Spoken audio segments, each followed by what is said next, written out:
Little Hand says it's time to rock and roll. You guys know what that's from?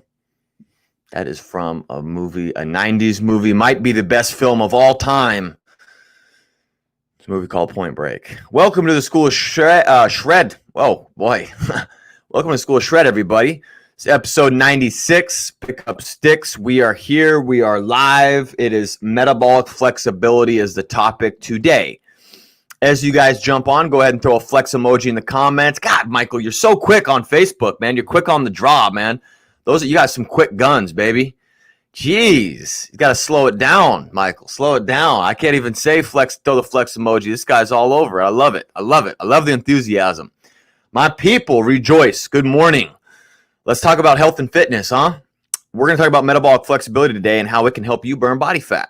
If you want to burn body fat, this is the episode for you. We're going to go over the difference between an efficient metabolism and a fast metabolism. We're going to talk about how those are different and how a fast metabolism kind of is what we think of as an efficient metabolism. So welcome to the show, episode 96. We're almost on episode 100. I'm getting a lot of energy now. I'm getting a lot of steam. 96 episodes. That's hours and hours of free content. If you go to any of the platforms where I've been doing this thing on, we got Facebook, YouTube, Instagram. Look up The School of Shred. Go to YouTube. All of these guys are on YouTube. You can watch any of them. If you don't like my face, if you don't want to see me, totally understand. I don't take offense to that. I get it.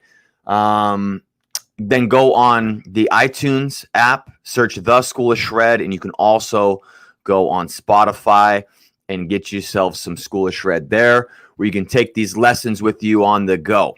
You can go in the car and, during your workouts, on a walk. You can do a little learn and burn session like I talked about yesterday during our Sad Solutions episode.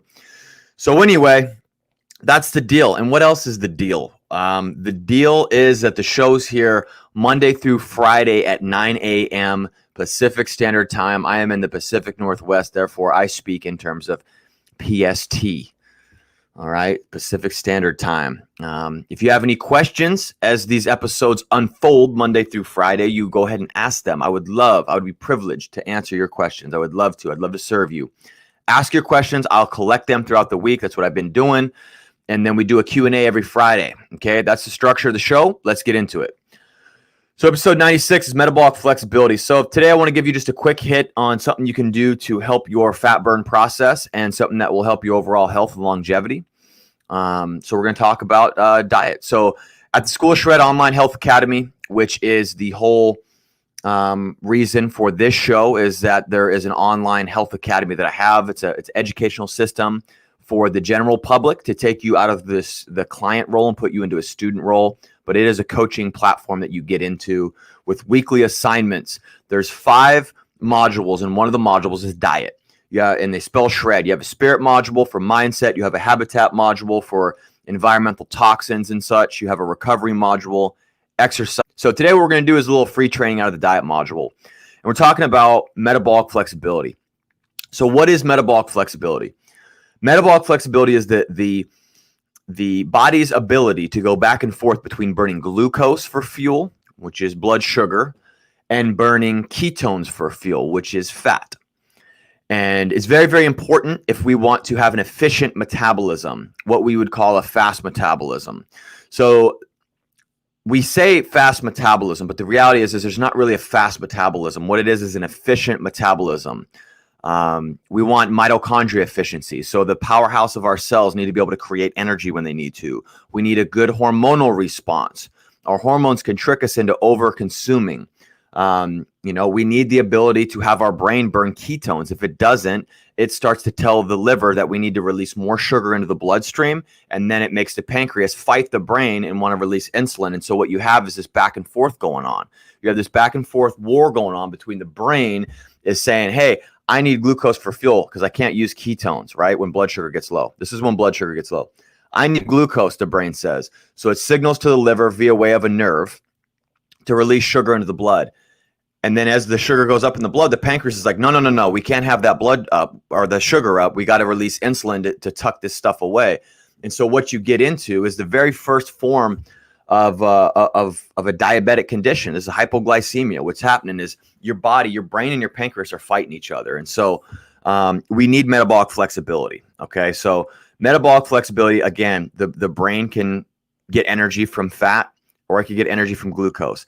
The brain does love sugar. That doesn't mean that it is the most important or the only thing we should be giving ourselves. Okay, it's good to have some flexibility, because what happens is if you go for a while without eating, you should not end up in hypoglycemic state. Okay, you should not end up in a hypoglycemic state.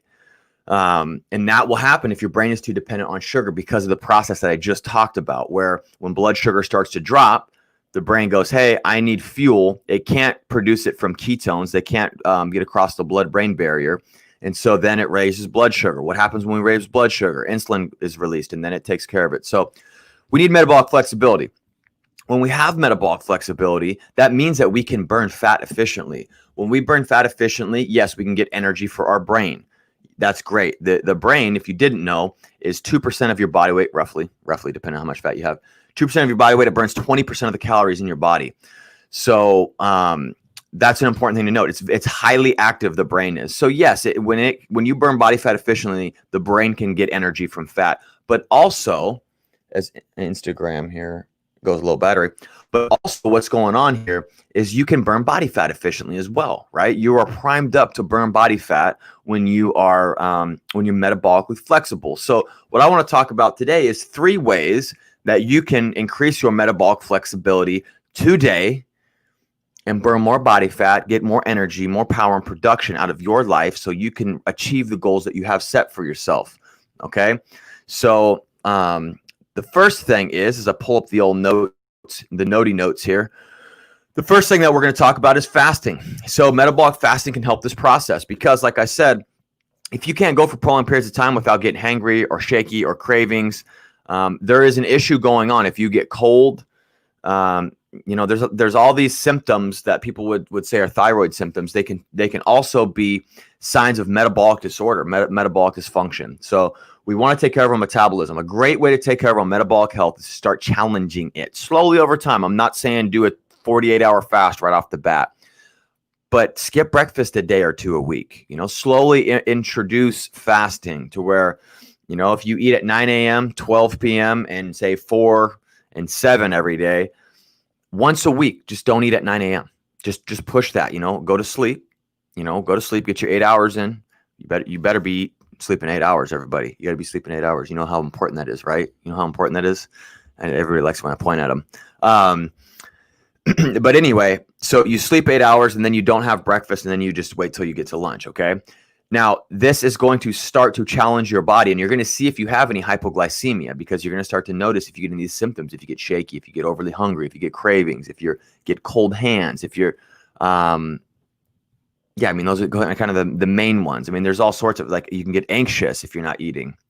So fasting can help create metabolic flexibility, because what it does when you don't eat for a prolonged period of time is your cells have to figure out how to get energy. They have to figure out how to get energy. As insulin drops down, hormone-sensitive lipase goes up. That starts to pull triglycerides from fat stores, which are your storage form of fat, is triglycerides, pulls them out, gets them into circulation so they can be burned off as fuel. You start to create energy out of those. But really, it's about the mitochondria getting the energy from the fat stores, the triglycerides. So, but it breaks down into this. So you're starting to create metabolic flexibility when you fast, when you don't eat all the time. We do a whole lot of feasting in today's society because we have all this amazing abundance. We have a very abundant life. We don't do a whole lot of famine.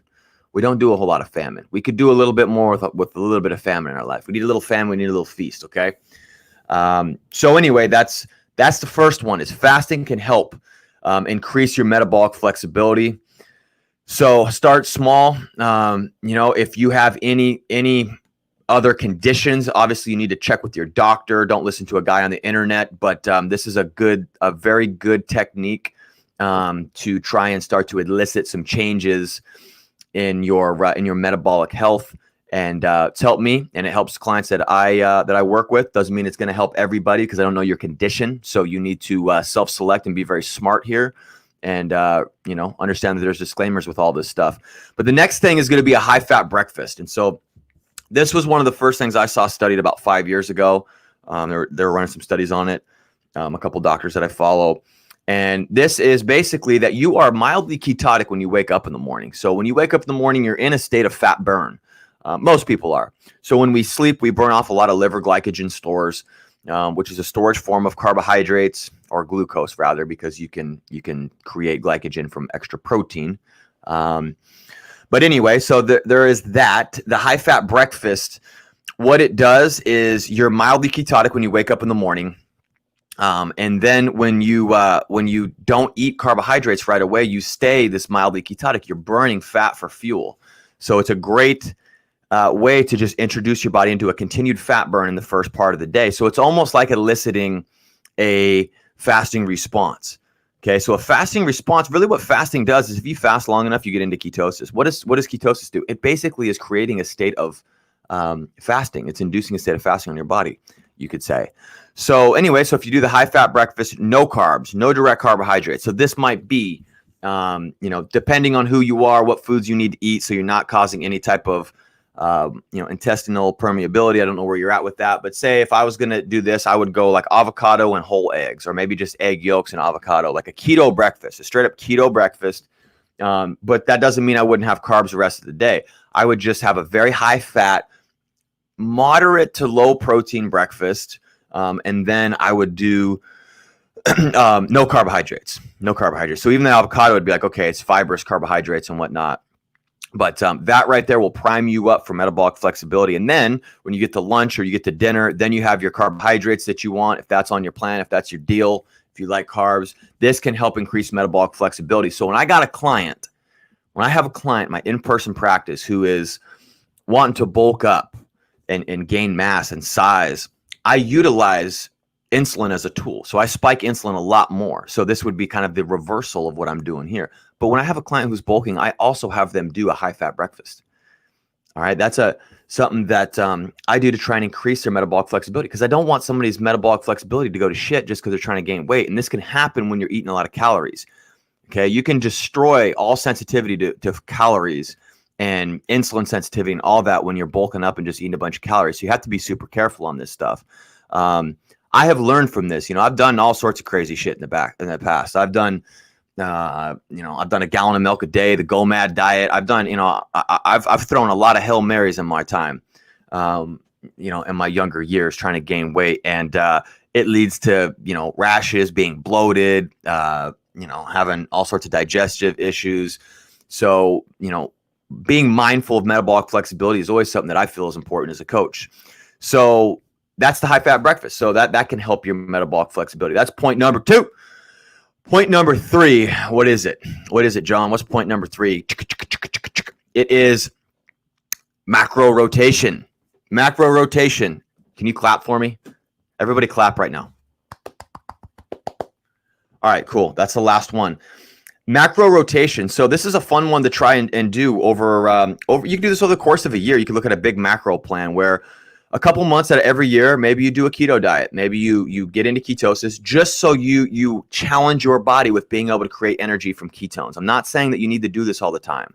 I don't think everybody needs to do keto for their whole lifetime, but some people are going to do great with it. Some people maybe not so much. So it's not black or white. But what I do think is important for everybody to test out is their body's ability to go back and forth between burning glucose and burning yada yada yada ketones. Right? That's what we're talking about, is metabolic metabolic flexibility. And so to create metabolic flexibility, a great way to do this is go on periods of time where you are eating a super high fat, no carbs, barely any trace carbs, maybe 70% of your diet's coming from fat. You're doing a very moderate amount of protein, maybe 15%. So that puts you at 85%, or, you do, or that puts you at 95, and then you do like 5% carbs or whatever. So you're doing a keto diet for a month or two. You're challenging your body to produce energy from fat.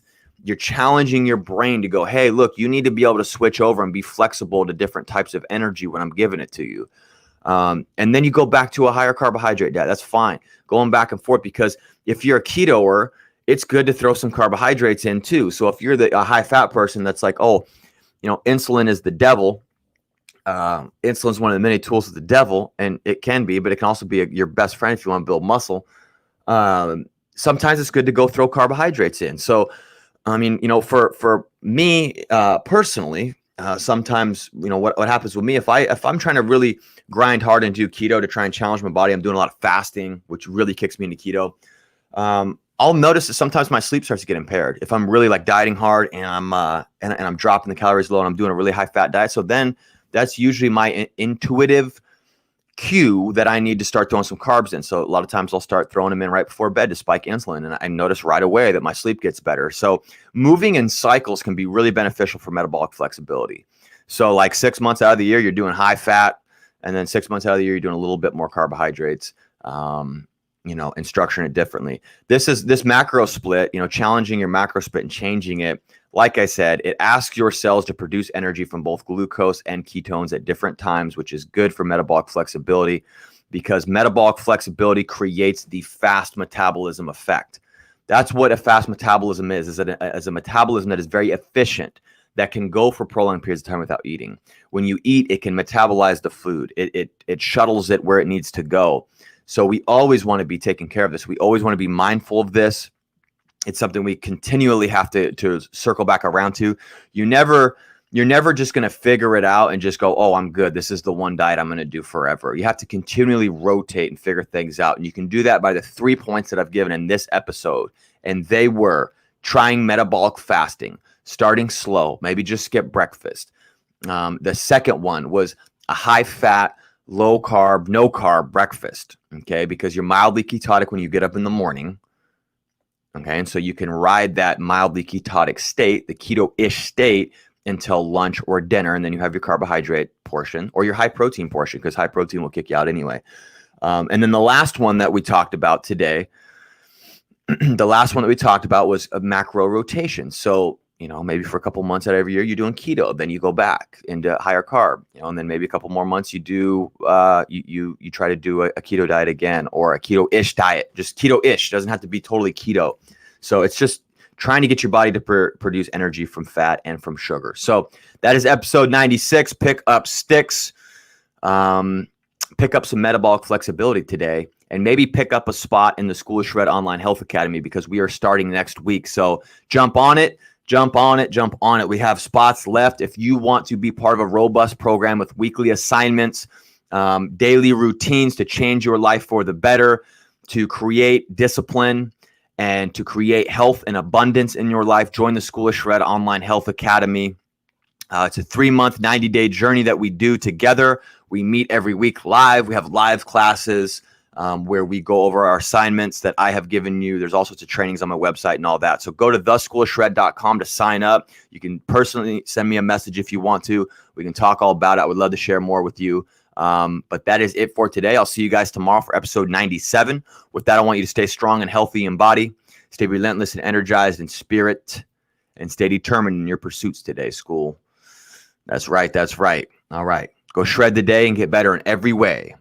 Until next time, class is dismissed.